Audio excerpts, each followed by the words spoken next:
अरे रनिया हमको छोड़ के कहाँ गई रे माई। अरे तना सामानिया लेके आइली रे माई। अरे रनिया हमको कहाँ छोड़ के तू चल गलू है रनिया। अरे देवर बबुआ काहे रोवत हुआ हो? अरे का बताइए भौजी।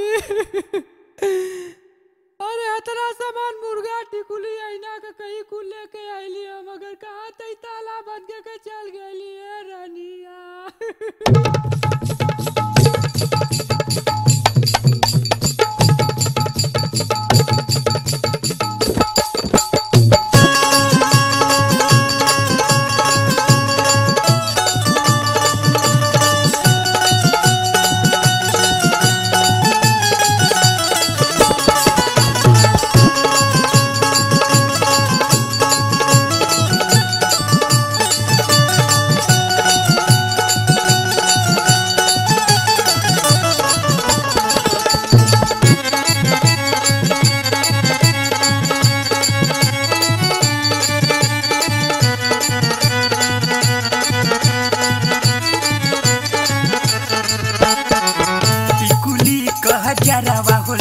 अच्छा सोने का हरवा हो लैली, यो बात है का? गुली का जरवा हो लैली, सोने का हरवा हो लैली।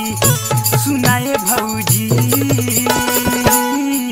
मौगी बिन गुजरवा कैसे हो ओइनु हो। सुनाए भौजी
मौगी बिन गुजरवा कैसे हो ओइनु हो।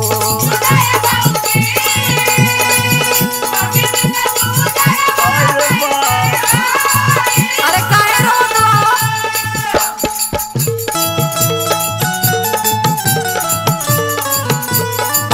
जल्ला पनोमक छिकत हो और काहे बडरोत है। या मेरा भागल है तो के कोनो गम ना। सुखले सुखल 4 घंटा हिली। अरे घंटा हिला वाला क्यों चाहिए ना।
बिरियाए भौजी खेलब संगवाए भौजी रंगवाय बिरियाए भौजी खेले कैसे संगवाए भौजी सुनाए भौजी मौगी बिल्ला हरिया कैसे लूटीनु हो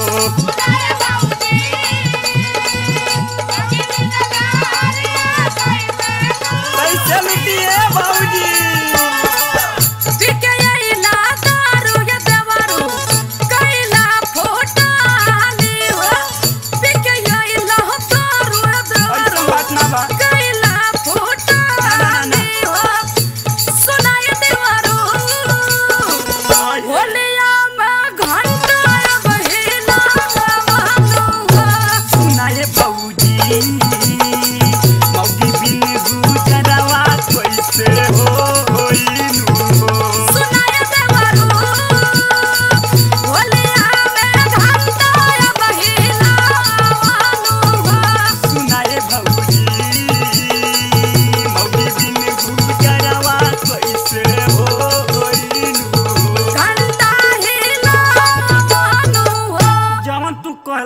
अच्छा